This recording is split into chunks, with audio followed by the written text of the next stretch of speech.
we return to our conclusion on Wu Mingyi's The Man with the Compound Eyes. So, what the book is about is, to sum it up, um, it's about how everyone's perspective on nature matters. It's about more about, are they in tune with nature or not? Are they willing to understand nature or not? So even though you have white characters, you have Asian characters, you have Aboriginal characters, you have isolated islander characters, everyone's perspective matters. All right, it's a question of all of us coming together to sort of uh, do our best for the earth that we live on. And the idea being that it's, while there may be problematic power equations in many of these relationships, truly, if we understand nature, we shouldn't be divided by such concerns, by our race, by our culture, by our social values, or any of those things, because there's something far greater that sort of supersedes it. We, of course, are introduced to a whole host of characters, and interestingly, out of them, we have one figure like Roald Amundsen who seems to sort of almost be transforming into a figure of man with compound eyes. Makes us wonder, maybe if the man with compound eyes is someone who devoted themselves so strongly to nature, but is now supposed to sort of record and observe all these changes.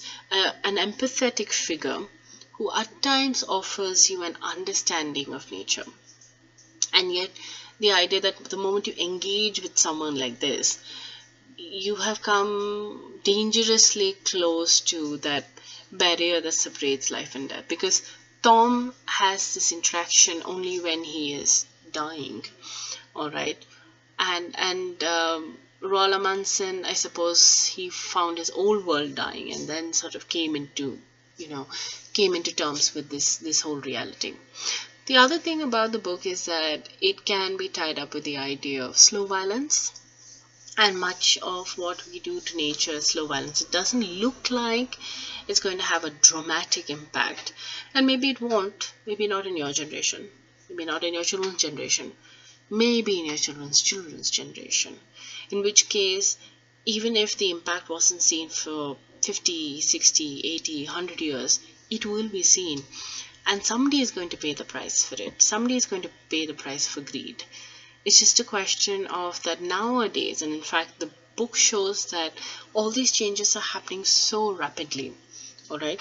But they are a reflection of the things that have already happened in the past. Like, we're told about the colonial history of Taiwan when it was under Japanese occupation.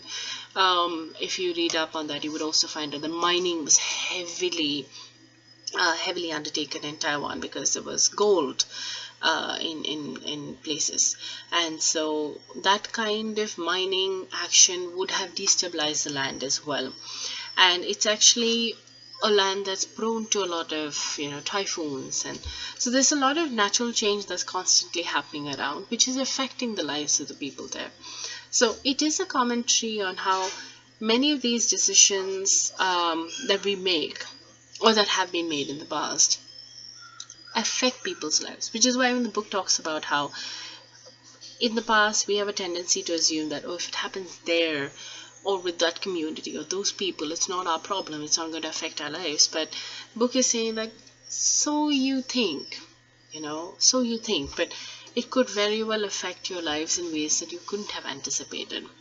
Also, the description of Vaio Vaio Island, very interestingly, ties up with something Rob Nixon discusses in his book, where he talks about the Marshall Islands and how this isolated island was used as a space for nuclear tests, and how there is a tendency to view land that A, doesn't belong to you, and B, land that belongs to communities that you can't quite understand, as somehow being not that big a problem.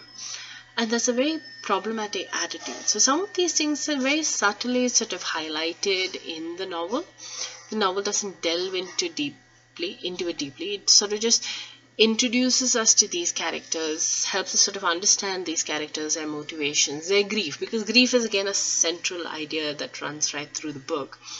And through that, we're sort of told about how the grief that we experience in our life is also tied to nature, and you cannot um, necessarily say that this is because of that, or this is because of this. Like if it is a natural reaction, like for instance, Anu, that is Dahu's uncle, lost his son because a branch fell on him, and how he doesn't blame the trees for it because the tree just did what trees do, and it really boils down to how conscious, how much you pay attention to the land around you, how attentive or dismissive you are to the space around you, that may sort of impact our lives, and that we need to live with some kind of healthy respect for the land and space around us.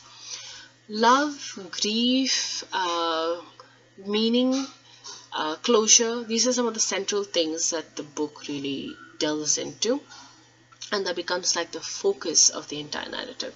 There is, of course, some amount of, we don't, for instance, see nature heal per se.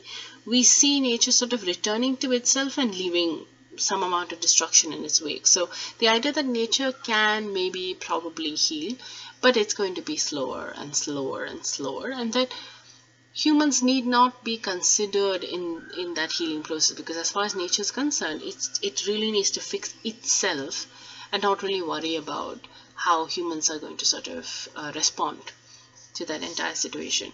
But there's also danger at assuming that, oh, nature will fix itself, or that's natural and that's going to happen, because again, that moves the culpability away from us, because and Wu Mingyi ensures that he doesn't show us nature fixing itself. It just shows nature taking kind of like a band-aid remedy to most of the problems that's happening around it.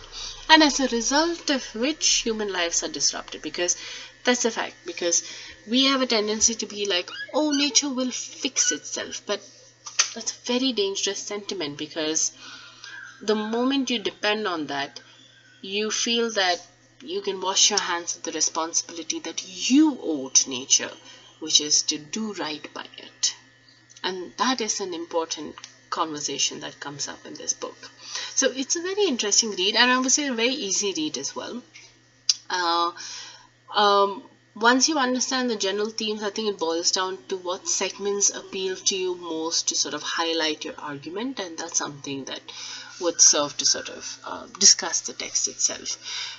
Another fascinating thing about the book is its willingness to delve into multiple realities, including creating a whole world system, especially in the case of IOIO, a whole myth system, cultural system, linguistic system for these people, which is very important, because every time isolated islanders are discussed, they're always discussed with a sense of oh, there's nothing much to say about them, which is a very dangerous sentiment. In fact, I think the most recent thing of there's a tourist who was caught in the Sentinelese Island itself, a place that they have no reason being, and they shouldn't sort of be there and engage with such a space. But hey, so it is critical of that attitude, which is interesting, which is important, because that's something that we need to engage with. The idea that every space, even if it's unfamiliar to us, has much to offer, and we must be considerate of that difference. I feel that is something that the book definitely tries to highlight. So it is an interesting read, not a complicated read at all.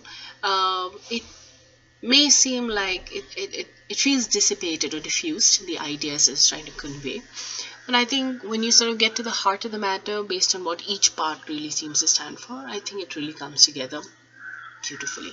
So hope you enjoy reading the book, and that you may come up with newer and far more interesting and exciting interpretations of Wu Mingyi's The Man with the Compound Eyes.